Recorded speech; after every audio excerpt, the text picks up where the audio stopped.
여러분 안녕하세요. 정은입니다. 자고 일어나면 치솟듯이 올라가 있는 물가, 특히 올여름엔 유가가 최고치를 기록할 거는 예상 때문에 걱정이 많으실 텐데요. 이럴 때일수록 우리가 능동적으로 재테크 전략을 세우지 않으면 안 된다고 말씀하시는 분이 있죠. 재테크 전문가 테드진 씨가 오늘도 자리를 함께해 주셨습니다. 오늘은 지난 시간에 이어서 좀 더 실질적인 월세 유닛 가성비 계산법에 대해서 알아보도록 하겠습니다. 저희가 이제 지난 시간에 미리 예고를 했었죠. 이번에는 이제 월세 유닛 가성비 계산법이라고 말씀을 하셨는데 네. 실질적으로 이제 가성비라는 게 물론 저희가 요즘에 많이들 얘기를 하고 있어요. 가격 대비 이제 성능에 대한 그런 얘기가 아닐까 싶은데 어떤 건가요? 그렇죠. 네, 이제 얘기해 요새 이제 많이 접하는 단어 중에 하나가 네, 가성비라는 맞아요. 단어죠. 우리가 네. 뭐 인터넷 매체라든지 TV 매체를 통해서도 가성비라는 단어를 많이 우리가 접하고 있고 쓰고 있는데 네. 가격 대비 성능. 하다못해 무슨 물건을 하나 사더라도 요게 가격 대비 그 품질, 퀄리티, 그 네. 효용이 그 어떤가를 따져보는 게 가성비고요. 네. 그래서 오늘은 그 이제 지난 그 시간들을 통해서 네.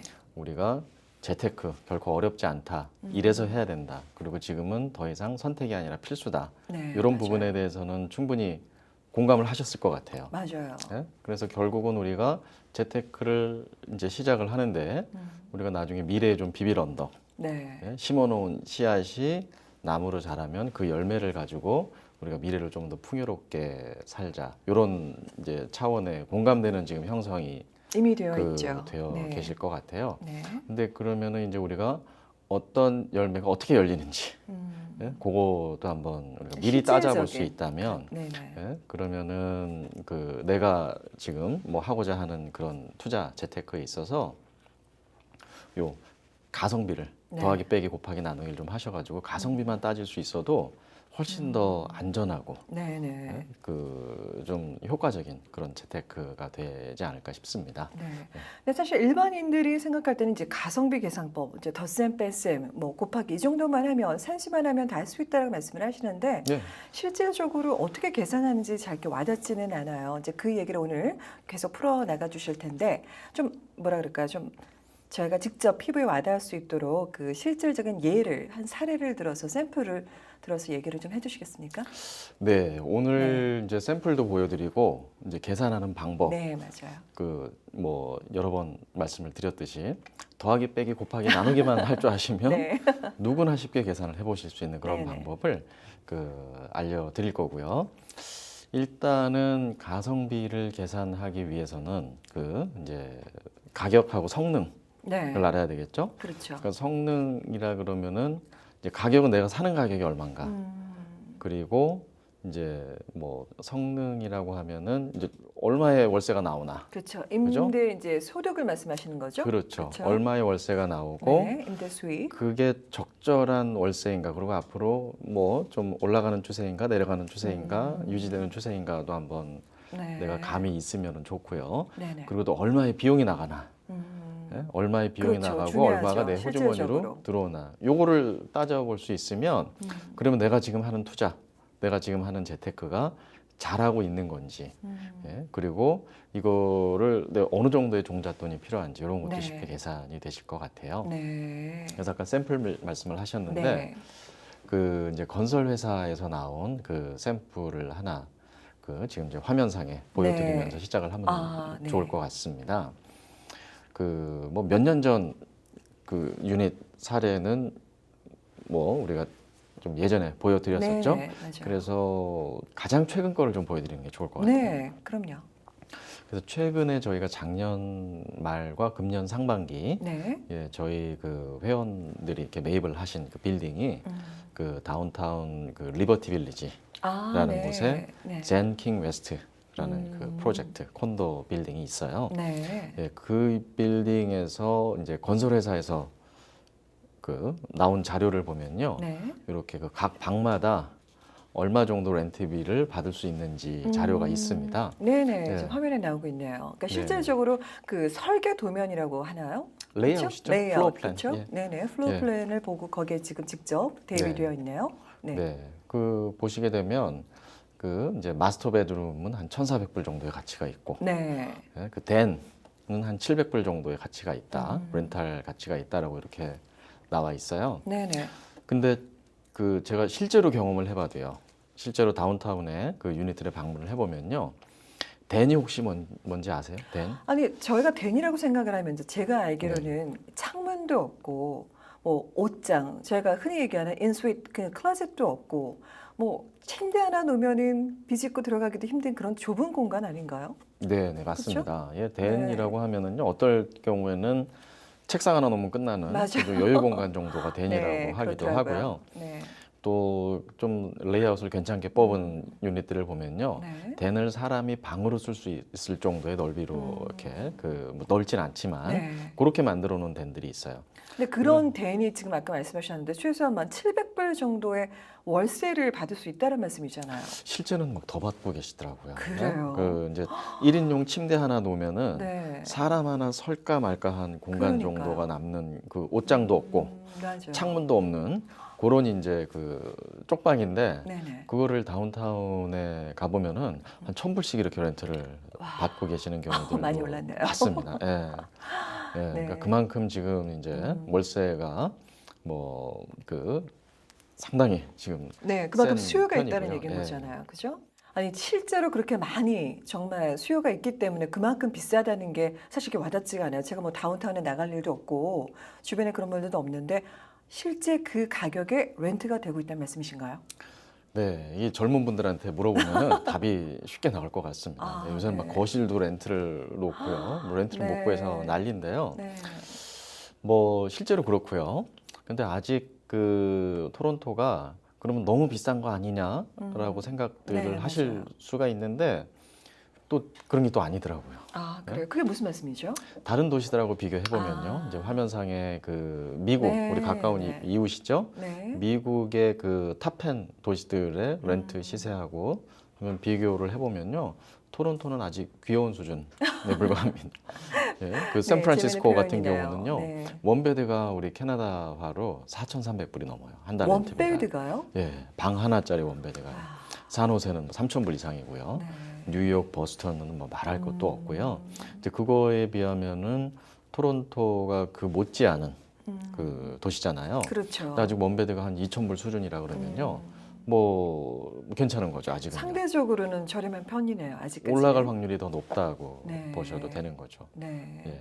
그러면 저희가 올라갈 확률이 더 높다라고 보는 그런 어떤 관점, 그 전망은 어떤 기준에서인가요?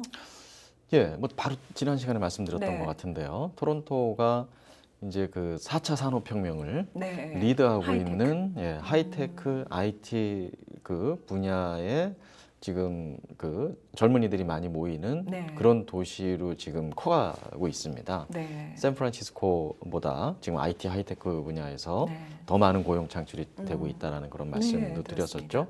요새는 뭐 UT 공대 출신들, 워터루 공대 출신들도요. 졸업하면 예전에는 실리콘밸리로 진출하는 게 맞아요. 꿈이었는데 그랬죠.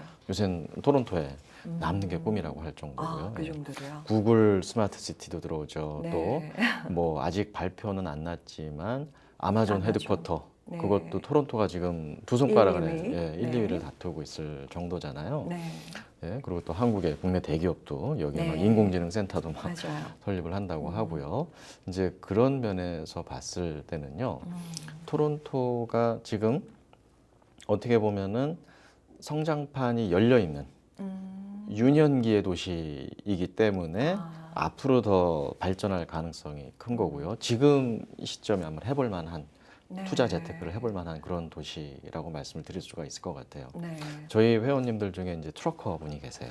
운전하시는 분이 트럭 운전을 하시고 전 북미를 안 가본 도시가 없으실 정도로 다 가보셨대요. 네. 근데 그분 하시는 말씀 들어보면요, 토론토만한 도시가 없다라는 거예요. 이렇게 왕성하게 성장하면서 그런 의미에서요. 인구가 늘고 사방에 이제 이런 그 마철로들이 올라가는 그런 도시가 네. 눈을 씻고 봐도 없다고 할 정도로 정말 우리가 뭐 뿌듯하게 생각을 해도 아. 좋을 것 같습니다. 이런 네. 추세로 보면 이민자들이 계속 들어오고 젊은 인재들이 들어오고 네. 하는 추세를 보면요, 앞으로의 월세 떨어지기 쉽지 않을까.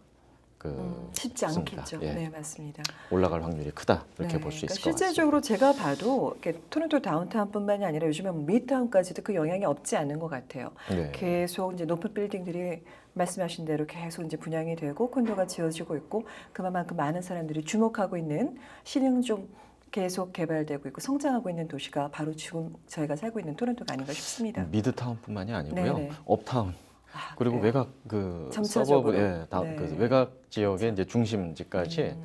그런 이제 젠트리피케이션이라고 그러거든요. 네. 이제 다운타운이 너무 비싸니까 네. 이제 인재들이 조금씩 분산이 조금씩 되는 이제 거죠? 분산이 되는 거예요. 알겠습니다. 이제 실질적인 얘기로 들어갈게요. 네. 이제 아까 저희가 사실 오늘의 주제가 가성비 계산법이잖아요. 그렇죠. 네. 그러면 실예를 좀 샘플을 아까 말씀해 주셨는데 저희가 이제 어떻게 구매를 하고 그 가격 대비 이제 조금 하나씩 나눠서 설명을 좀 해주시겠습니까? 네, 그림에 방금 보여드린 게 이제 2+10 유닛의 네. 그 네. 건설 회사 측에서 나온 자료를 토대로 한번 보여드렸던 거고요. 그 저희가 직접 저희 회원분 중에 한 분이 직접 구매를 하셨던 네. 그 유닛의 샘플을 한번 보시고 설명을 드리면 좋을 것 네. 같아요. 1+10 유닛이고요. 네.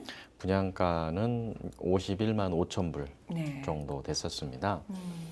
그 이제 요 유닛을 놓고 그 월세는 한 2,500불 정도는 충분히 받을 수 있을 것 같아요. 지금 네. 토론토 다운타운 지역의 월세가 지금 저희 그 유닛들이 세가 나가는 걸 보면요, 가장 최근에 세가 나간 유닛이 그 원베드 유닛이 2,050불에 나간 유닛이 있어요. 그러니까 원베드가 그래요? 이미 2,000불을 넘어서고 있는 상황이니까요. 그러니까 현재 시점을 말씀하시는 현 거잖아요. 시점에서요. 원 플러스 때는 더군다나 이 유닛은 이제 몇 년 후에 완공이 되는 그렇죠. 거니까 충분히 2,500불 정도 받을 수 있을 것 같고요. 네.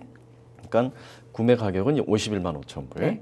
그리고 월세가 들어오는 거는 한 2,500불 월 네. 정도 예상을 했을 때 가성비를 한번 따져 보시자고요. 네. 그 51만 5천 불 분양가, 네. 그리고 이제 월세가 한 2,500불 정도 나오는 1+10 유닛이요. 우리가 구입할 때 필요한 계약금, 뭐 중도금이 대략 한 2년에 걸쳐서 네. 뭐 5%씩 이렇게 나간단 말이에요. 한 20% 정도가 일반적입니다. 20%요. 네. 그러니까 그러면 한 10만 불 정도의 그렇겠네요. 예산이 필요한 네. 거고요. 그리고 우리 화면상으로 보여드리는 내용 중에 하나가 이제 클로징 경비가 그렇죠. 있겠죠. 네네. 뭐 렌트, 취득세 뭐 이런 거. 네, 취득세니 뭐 법률 비용이니 뭐 그 네. 기타 소소한 경비들이 있을 건데요. 그걸 이제 한 2만 불 정도로 네. 보시면 될 것 같습니다. 네네.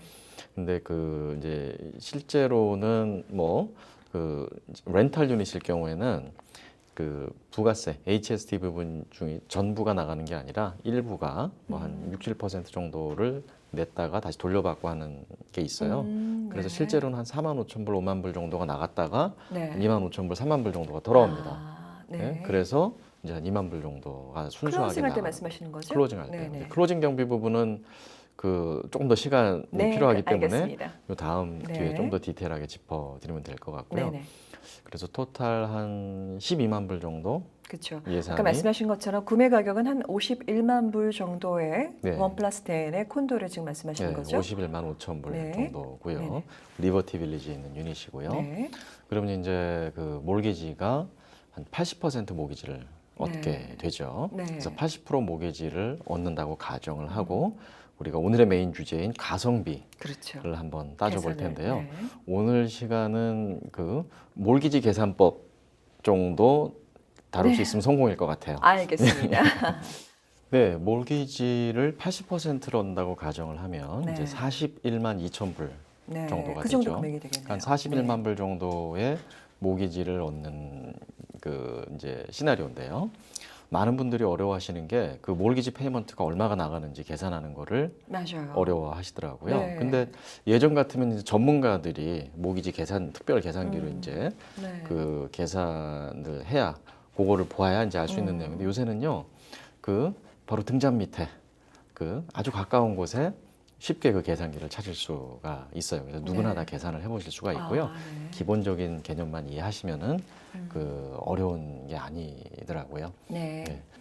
저는 이제 감이 살짝 오기는 하는데요. 아까 네. 말씀하신 것처럼 등잔 밑이 어둡다라고 말씀하셨잖아요. 아주 가까운 데 솔루션이 있다고 말씀하셨는데 네. 실질적으로 몰개지를 계산하는 방법 어떤 건가요?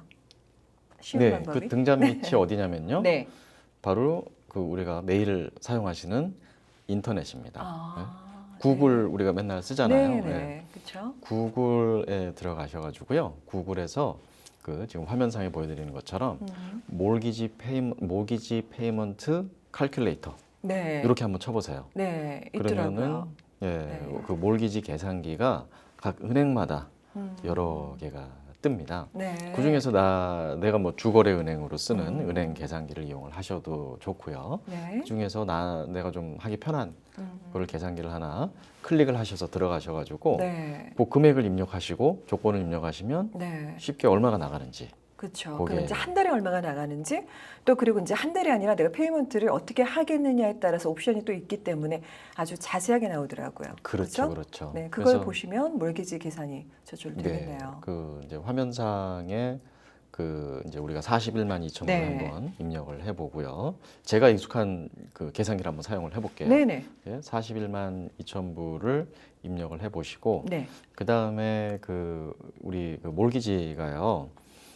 뭐 그냥 한두 가지 상품만 있는 것 같지만 사실은 은행에 가시면은 그 몰기지 상품이 한 15가지 있을 것 그래요? 같아요. 저희가 보통 흔히 알고 있는 뭐 변동금리, 고정금리 그거 외에도 이제 다른 종류들이 일단 옵션이 있다는 말씀이세요? 그렇죠. 아. 예, 그 폐쇄형, 네. 개방형이 있고요. 네, 그렇죠. 1년 변동 폐쇄형이냐, 음. 2년 변동 뭐 폐쇄형, 아, 1년 이제 고정 기간에 폐쇄형이냐. 따라서. 네. 네. 그래서 여러 가지 종류가 있기 때문에 음. 그 많이들 익숙하신 게 아마 5-year closed 몰기지가 네, 맞아요. 아닐까 싶어요. 혹시 네. 개방형, 폐쇄형의 차이는 아시나요? closed 몰기지, 오픈 몰기지? 사실 이제 저만 해도 몰기지를 이제 갚아 나가고 있는 실질적으로 사용하는 사람이기 때문에 아는데 정확히 아는 건지 모르겠지만 오픈형이라는 거는 이제 저희가 언제든지 중간에 돈이 좀 여유돈이 생기면 계속 갚아 나갈 수 있고 또 폐쇄형이라는 거는 만약에 이제 목돈이 생겨서 갚으려고 해도 중간에 만약에 그 목돈을 지불을 하게 되면 페널티가 생기는 그런 거 아닌가요? 그렇죠. 뭐 그죠? 보통 뭐 3개월치 페널티를 네, 내라 뭐 이렇게들 그렇더라고요. 하죠. 네. 그래서 오픈 몰기지냐, 음. 클로즈드 몰기지냐에 따라서 네. 조건이 바뀌는 거예요. 아. 금리 조건이 바뀌고 네. 기간에 따라서 또 금리 조건이 이제 바뀌는 겁니다. 네. 그래서 샘플을 이제 5년 음. 변동 네. 그 클로즈드 모기지로 그게 이제 아. 금리 조건이 제일 좋거든요. 네. 그렇게 한번 해볼게요. 네네. 근데 이제 지금 이제 이 은행에서 프로모션이 나온 그 이제 상품은 5년 클로즈드 그 베리어블 몰기지 같은 경우는 뭐 2.45%라고 나와 있지만 네. 저희가 뭐 앞으로 조금 그 버퍼를 집어넣어서 네. 3%로 한번 가정을 해보겠습니다. 아, 네. 그리고 30년 상환으로 가정을 해볼게요. 아, 네. 몰기지 상환 기간은 30년으로 잡고요. 네, 모기지 네. 상환 기간은 한 30년 정도로 네. 잡고 그 3% 이자율로 이제 네. 앞으로 금리도 변동되고 할 수 있으니까요. 네. 그렇게 잡아서 계산기를 클릭하시면은 네. 이제 계산이 돼서 지가 네. 알아서 이제 나오게 되겠죠. 네, 네, 예. 네. 이제 그런 관점에서 볼 때 이제 계산 저희가 이제 쉽게 산수만 해도 나오는 게 한 달에 한 1,733불 정도가 이제 몰기지로 나가는 거고요. 그렇게 되면 네. 아까 5년 말씀을 하셨는데 5년 폐쇄형을 했었을 때 3%의 금리를 적용을 하면 결국에는 한 원금이 46,000불 정도가 갚아지는 걸로 나오죠. 거잖아요. 네. 결국에는 그 2,500불이라는 임대 수익 중에서 그러니까 남이 내 원금을 5년 동안에 46,000불이나 갚아준다는 얘기가 그렇죠. 맞는 건가요? 네, 네, 아, 맞습니다. 그래요. 그거를 네.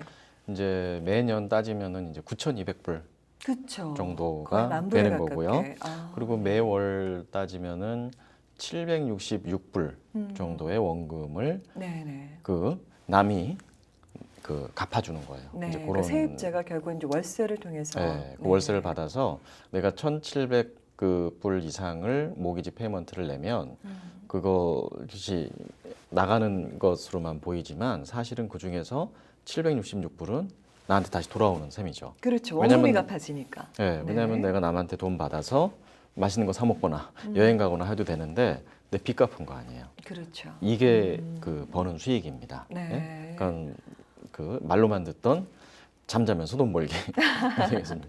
예? 네. 테넌트는 열심히 일해서 월세를 낼 거고요. 네. 그러면 나는 뭐 여행을 다니시던 여가를 즐기시던 이제 내 빚이 갚아지는 거죠. 시세 올라가는 부분은 뭐 또 보너스가 되는 그렇죠. 거고요. 나중에. 예. 네. 네. 이제 그것까지도 시세차익까지도 저희가 기대할 수 있는 거고요. 그렇죠. 제일 중요한 건 아까 말씀하셨지만 이제 저희가 이제 디파짓을 할 수 있는 그 종잣돈을 어느 정도 여유가 있어서 마련을 그렇죠. 하면 네. 네, 충분히 가능한 멀지 않은 그리고 이제 가깝게 쉽게 접근할 수 있는 그런 투자 방법이 아닐까 싶습니다. 맞습니다. 네. 그럼 사실 지금 시간이 너무 여유가 없어서 오늘 이제 몰개지 계산법을 가지고 얘기를 했는데요. 네. 이제 그 외에 아까 이제 임대 수익 2,500불 가지고 또 나머지 지출 비용을 또 몰개지 말고도 있잖아요. 네. 네, 그 부분에 대해서 다음 시간에 좀 자세하게 설명 네. 부탁드리겠습니다. 그 부분까지 이제 다 우리가 그 네. 조합을 맞춰봐야 실제로 얼마가 들어가고 얼마가 그렇죠. 남고 뭐 이런 시나리오가 나오겠죠. 네, 그게 결국 이제 가성비라는 거겠죠. 그렇죠. 네, 알겠습니다. 다음 시간도 기대하겠습니다. 네, 감사합니다. 살다 보면 물질이든 건강이든 사람의 관계든 넘칠 때가 있으면 머지않아 모자랄 때도 오기 마련입니다. 그런데 이럴 때 아무 대책이 없으면 다시 채우기 어려운 법인데요. 당장의 편안함 때문에 게으를 것이 아니라 좀 더 나은 미래를 대비하는 것이 인생을 사는 지혜일 것입니다. 오늘 하루도 알찬 시간 보내시기 바라며 저는 다음 이 시간에 여러분이 궁금해하시는 내용으로 다시 찾아뵙겠습니다. 시청해주신 여러분 고맙습니다. 헤어 협찬 김은한 헤어살롱 제공입니다.